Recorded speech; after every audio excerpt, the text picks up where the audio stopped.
السلام علیکم ورحمۃ اللہ وبرکاتہ۔ بسم اللہ الرحمن الرحیم۔ دنیا کی سب سے پاک باز خاتون سیدہ فاطمہ الزہرا کی پیدائش کے وقت کیوں مکہ کی دائیوں نے حضرت خدیجہ کو اکیلا چھوڑ دیا؟ سیدہ فاطمہ الزہرا کی پیدائش کے وقت کیوں مکہ کے سرداروں نے حضور اکرم صلی اللہ علیہ وآلہ وسلم کے گھر کا گھیراؤ کیا؟ جب رسول اکرم صلی اللہ علیہ وآلہ وسلم کامیاب تجارتی سفر کر کے واپس مکہ لوٹے تو حضرت سیدہ خدیجہ نے آپ صلی اللہ علیہ وآلہ وسلم کو نکاح کا پیغام بھجوایا تو رسول اکرم صلی اللہ علیہ وآلہ وسلم نے اس بات کا ذکر سب سے پہلے اپنے محبوب چچا ابو طالب سے کیا اور اس کے بعد باقی چچاؤں کو بتایا۔ سب نے اس بات پر اتفاق کیا کہ اس شادی کے پیغام کو قبول کر لینا چاہیے۔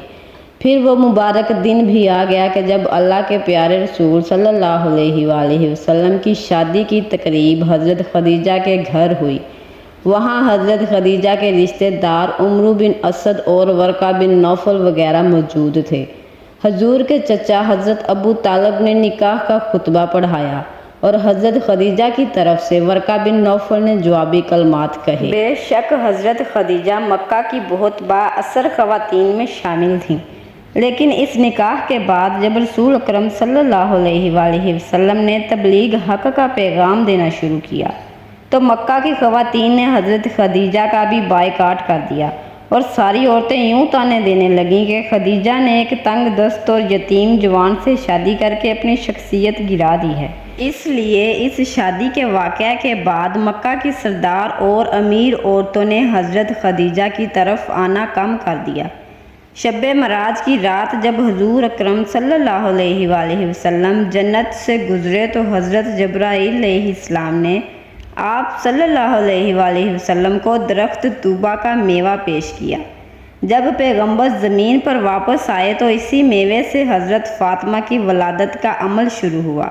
اگرچہ معراج مکہ کے آخری ایام میں ہوئی، لیکن مفسرین نے لکھا ہے کہ معراج بھی نبی اکرم صلی اللہ علیہ وآلہ وسلم کو کئی دفعہ ہوئی، جیسا کہ بہت سی احادیث میں ہمیں یہ ملتا ہے کہ نبی کریم صلی اللہ علیہ وآلہ وسلم اپنی لاڈلی حضرت فاطمہ کو بہت بوسے دیا کرتے تھے۔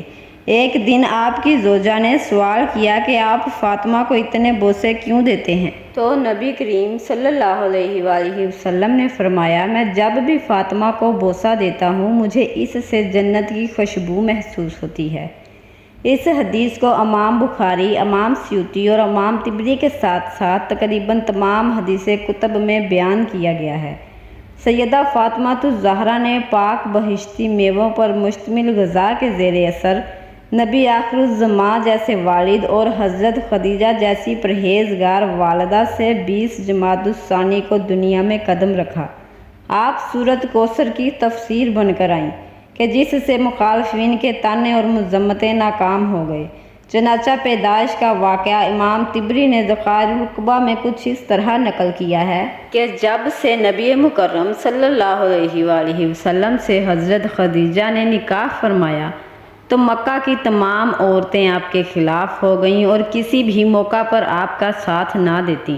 جب حضرت فاطمہ کی پیدائش کا وقت شروع ہوا اور وضع حمل کا وقت قریب آیا تو قریش کی خواتین کو پیغام بھیجا گیا وہ اس تکلیف دہ عمل میں مدد کے لیے حضرت خدیجہ کے پاس تشریف لائیں۔ اب یہی وہ موقع تھا کہ مکہ کی عورتیں کہنے لگیں، تم نے ہماری بات نہیں مانی اور ایک غریب یتیم سے نکاح کیا، اب اسی کو کہو تمہارے لیے دائی کا بندوبست کرے، ہم تو ہرگز مدد کو نہ آئیں گے۔ حضرت خدیجہ نے جب یہ سنا تو بہت غمگین ہوئیں۔ مکہ میں فوراً خبر پھیل گئی تو مکہ کے مشرکوں نے حضور اکرم صلی اللہ علیہ وآلہ وسلم کے گھر کا گھیراؤ کر لیا کہ آج کسی کو حضرت خدیجہ کے پاس اندر نہیں جانے دیا جائے گا۔ خیر، وضع حمل کے سخت وقت کا آغاز ہوتا ہے اور حضرت خدیجہ اکیلی ہیں، کوئی مددگار نہیں۔ آپ کے دل کی دھڑکنیں تیز تر ہو گئیں اور لوگوں کی سخت دلی آپ کے لیے موجب تکلیف تھی۔ اچانک آپ کی روح کے افق میں ایک روشنی پیدا ہوئی، آنکھیں کھولی تو 4 خواتین کو اپنے قریب پایا، بہت پریشان ہوئیں۔ ان میں سے ایک خاتون کہنے لگیں کہ پریشان نہ ہوں، ہمیں آج آپ کی مدد کے لیے بھیجا گیا ہے۔ یہ خواتین حضرت فاطمہ کی ولادت تک حضرت خدیجہ کے ساتھ رہیں۔ حضرت فاطمہ کی پیدائش کے بعد جب اس واقعے کا ذکر حضرت خدیجہ نے آپ صلی اللہ علیہ وآلہ وسلم سے کیا تو نبی اکرم صلی اللہ علیہ وآلہ وسلم نے فرمایا، وہ عورتیں فرعون کی بیوی آسیہ، مریم بن عمران، سارہ موسیٰ بن عمران کی بیٹی کلثوم تھی۔ جب حضرت فاطمہ کی ولادت ہوئی تو اللہ تعالیٰ کے حکم سے 10 جنتی حوریں بی بی فاطمہ کے پاس آب کوثر کا پانی اور جنت سے عمدہ لباس لے کر حاضر ہوئیں۔ ان حوروں نے بی بی فاطمہ کو آب کوثر کے پانی سے غسل دے کر جنت کے لباس میں لپیٹ دیا۔ اس وقت اچانک آسمان پر ایسا نور روشن ہوا کہ ایسا نور فرشتوں نے بھی کبھی نہیں دیکھا تھا۔